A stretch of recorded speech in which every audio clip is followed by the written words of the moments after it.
tous et bienvenue dans ce nouveau magazine. Cette semaine, nous sommes à Bischwiller, à la fondation Zone 9, au cœur de la définition du développement durable, insertion sociale, protection de l'environnement et économie sociale et solidaire. Sommaire. La Fondation Zone 9 accueille près de 1000 personnes souffrant en majorité de handicap mental. Ici, selon les capacités de chacun, un accueil adapté est proposé. Dans ce magazine, rencontre avec Christian Albecker, le directeur général de la Fondation depuis 18 ans, et avec Philippe Gambé, directeur des ESAT. Dans cette émission également, le challenge Nautisme et Solidarité, organisé par EDF. Enfin, l'élémentaire de la semaine est consacré à une alimentation sobre en carbone. Christian Albecker, bonjour. Vous êtes directeur général de la Fondation du Zone 9 depuis quelques années maintenant. En quelques mots, la mission de cet endroit. Nous fêtons nos 136 années d'existence cette année. Et dès l'origine, sa mission, j'allais dire unique, principale, ça a été l'accueil de personnes handicapées mentales. Au départ, c'était des enfants. On a progressivement développer des structures pour accueillir des personnes adultes. Donc, ce qui est devenu le projet spécifique de la Fondation, c'est l'accompagnement tout au long de la vie, dans la mesure où c'est souhaité. Ici, en fait, quelque part, c'est une micro-société dans la société, finalement.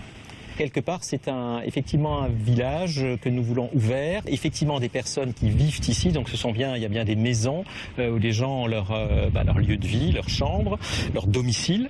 Et puis, il y a aussi de plus en plus de structures d'accueil de jour, donc où les personnes viennent, qu'ils soient enfants ou adultes, qui viennent le matin et ils repartent le soir. Par exemple, l'école qui est derrière vous, qui est une école privée sous contrat simple avec l'Éducation nationale, c'est une école, j'allais dire, comme toutes les autres. Également des ateliers, ce qu'on appelle les AT, qui sont des ateliers de production pour ceux des personnes handicapées qui sont aptes à occuper un poste de travail. Et là, on contribue aussi à l'économie. On appelle ça l'économie effectivement sociale et solidaire, mais on est dans la vie réelle. Et évidemment, le but ultime pour celles et ceux qui le peuvent, c'est de trouver un emploi en milieu ordinaire, mais on sait bien que c'est extrêmement difficile pour des personnes en situation de handicap d'être embauchées. Alors ça, on en reparlera un tout petit peu après avec la personne qui s'occupe de ces ESAT.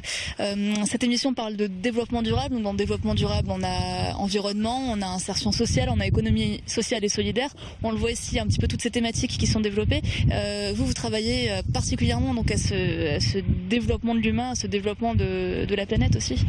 Tout à fait. Je crois que ça fait vraiment partie des orientations fondamentales de la Fondation. En 2009, le conseil d'administration a décidé d'engager la Fondation, suite à des réflexions préalables, dans ce qu'on a appelé le Zone 9 de l'environnement, où on voudrait que tout le monde soit sensibilisé à cette dimension, donc qui inclut des choses très, très basiques et très quotidiennes, comme les économies d'énergie, éteindre la lumière quand on quitte une pièce, baisser le chauffage, le tri sélectif des déchets. Ce sont des actions d'ailleurs qui sont très parlantes et qui sont d'excellents supports pédagogiques pour des personnes en situation de handicap, parce que ça devient presque un jeu, c'est ludique. Vous aidez au développement de l'humain, donc à la protection en tout cas de l'être humain, donc vous aidez aussi à la protection de la planète, ça va un peu de pair.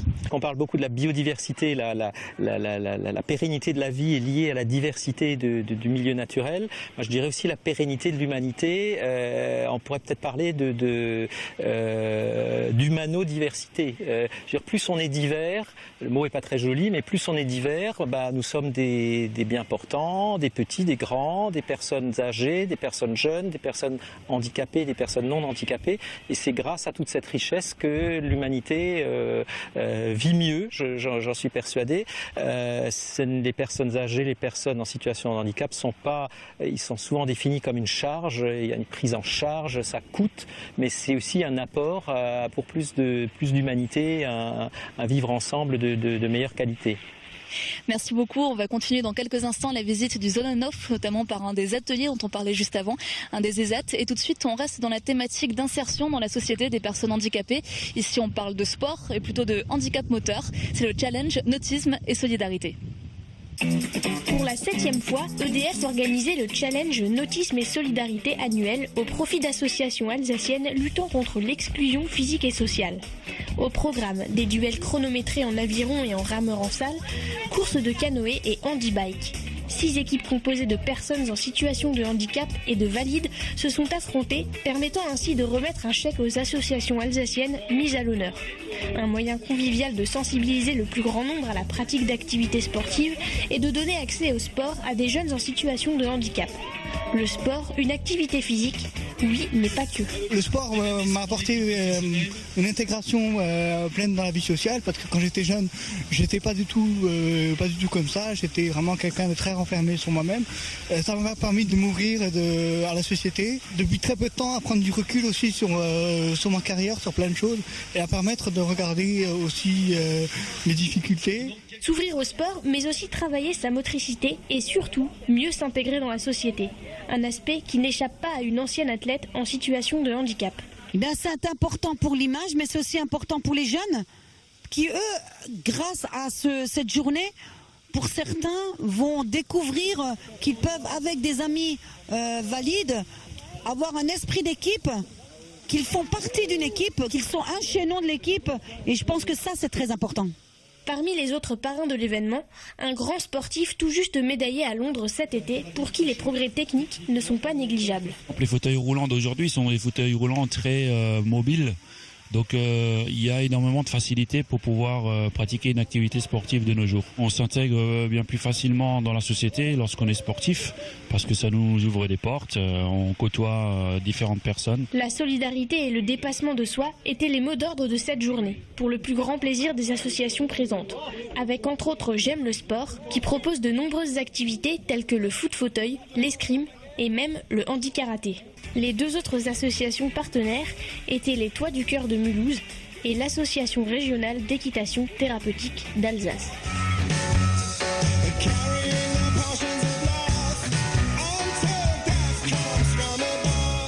À la fondation Zone On Off. Donc on l'a vu auparavant, il y a environ 1000 personnes qui sont accueillies par la fondation, il y a à peu près 800 personnes qui travaillent ici, et puis il y a aussi 150 animaux bovins, on les voit autour de nous. Où est-ce qu'on est ici exactement ? Écoutez, vous êtes au sein de l'exploitation laitière qui fait partie de la filière agricole des établissements et services d'aide par le travail du Zone On Off, qu'on appelle les ESAT. Et les ESAT ont 2 missions. Une mission d'accompagnement au travail des personnes en situation de handicap, et dans le but de les faire progresser et de faire en sorte qu'ils exploitent au mieux leur potentiel. Et puis aussi une mission de production pour effectivement répondre aux besoins de nos clients. Donc double mission à la fois sociale mais aussi économique. Il y a 4 filières ici, donc une filière verte. Une filière industrielle, il y a une filière industrielle, une filière graphique, une filière verte dans laquelle vous avez une partie de l'exploitation laitière et une filière service. Sur ces différents ateliers, donc vous travaillez aussi, on peut dire, en sous-traitance pour des entreprises. Comment ça se passe ? Il y a 2 cas, effectivement. Soit on fait nos produits propres, mais effectivement, une grosse partie aussi de notre activité, c'est la sous-traitance industrielle. C'est-à-dire que là, on va récupérer un certain nombre de nos clients. On travaille avec un certain nombre de grandes entreprises en Alsace, vont nous donner des pièces détachées, et avec ces pièces détachées, vont nous dire de cette pièce détachée, vous nous faites un ensemble. L'imprimerie, par contre, c'est un atelier bien particulier, où il y a un certain savoir-faire technique. Et là, effectivement, on travaille directement pour les collectivités, voire pour les entreprises qui souhaitent faire leur catalogue, leur carte de visite. Une autre originalité qu'il y a ici, c'est la partie ferme.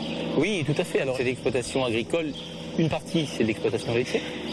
Donc, comme vous le disiez tout à l'heure, c'est 150 têtes, dont 40 à 45 vaches laitières, puisqu'on produit en gros 380 000 litres de lait.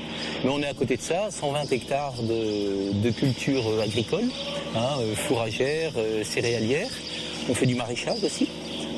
Et notamment le maraîchage est distribué par notre boutique à la ferme, qui nous permet d'écouler nos productions propres. Dans chaque atelier, il y a un côté environnement. Maintenant, par exemple, à l'imprimerie, il y avait ce label Imprime Vert. Il y a aussi un atelier qui est très particulièrement au recyclage ou à l'environnement. C'est quelque chose que vous essayez de développer dans chaque filière ? On a une responsabilité quelque part sociétale. Donc il y a à la fois responsabilité sociétale, c'est donc du social, effectivement, C'est donc effectivement de l'économique, et puis c'est de l'environnemental. Donc ici, on n'est pas dans le hobby. On montre vraiment que les personnes handicapées mentales sont capables de travailler, d'être productives, d'avoir un rôle dans l'économie de la région. Ah, tout à fait. Et je peux vous dire que tous les travailleurs sont très fiers d'avoir ce rôle. Ils ont un rôle et qu'ils soient soit mis à disposition de l'entreprise, soit au sein de l'ESAT, ils ont un rôle à part entière. Oui. La différence de l'ESAT, si vous voulez, par rapport à certains établissements médico-sociaux, dès lors où la personne est en capacité d'être accompagnée au travail pour produire, elle va être accompagnée. Et donc, ce n'est pas des activités ce qu'on appelle occupationnelles. C'est vraiment un travail de production pour des clients, avec les contraintes à la pression du client.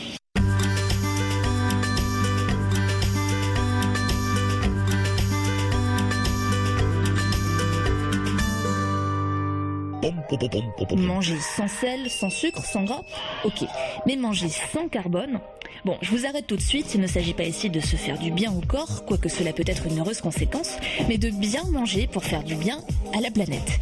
Le lien entre steak frites et réchauffement climatique n'est pas évident, je vous l'accorde. Pourtant, cette assiette, et l'alimentation en général, est responsable d'un tiers des émissions de gaz à effet de serre en France. Des gaz à effet de serre qui, je vous le rappelle, sont responsables de ce réchauffement climatique. Et le carbone dans tout ça, pour simplifier, le principal gaz qui chauffe la Terre, c'est le CO2, dit gaz carbonique, et ce carbone donc est émis en grande quantité par l'industrie agroalimentaire, depuis la fabrication d'engrais et de nourriture pour les bêtes, à la culture, transformation des produits, conservation en frigo, congélateur, emballage sur emballage, transport au bout du monde, avion, camion. Et puis une fois dans les supermarchés, il faut de l'électricité pour conserver, refroidir, réchauffer. À la maison, ça continue, congélation, cuisson. Et puis poubelle. Savez-vous que le quart de nos poubelles provient de déchets alimentaires? Et puis une fois que vous aurez arrêté les fraises espagnoles en août et que vous ne vous nourrirez plus que de tubercules alsaciennes en décembre, il va falloir aussi lever le pied sur la viande, de bœuf principalement, car notre animal ruminant est grand producteur de gaz en tout genre. Et s'il faut privilégier un bœuf élevé en plein air en Alsace contre un bœuf élevé aux hormones importées d'Amérique latine, élevage de volailles, gibier ou porc sont plus neutres pour l'environnement. Donc, pour faire du bien à la planète, il suffit de manger local, de saison, aller au marché, consommer des produits peu emballés, arrêter les surgelés, manger cru et râper ses carottes à la main, et réduire la consommation de viande. Bon, le plus simple, c'est peut-être encore de ne plus manger. Élémentaire, non ? Pendant le mois d'octobre en Alsace, 89 restaurants participent à l'opération Manger c'est agir et s'engagent à proposer des menus sobres en carbone. L'an dernier, c'est environ 7000 repas qui ont été servis par les restaurants participant à l'opération, soit 10 tonnes d'équivalent CO2 économisé. Bon appétit! Merci beaucoup de nous avoir suivis, c'est la fin de cette émission. Vous pouvez la revoir ainsi que toutes les autres sur notre site internet www.alsace20.tv. Je vous donne rendez-vous dans une semaine. Nous parlerons de sport et de développement durable, direction le golfe de Chalampé, mais aussi la piscine du Mulhouse Olympique Natation. Bonne semaine sur Alsace 20.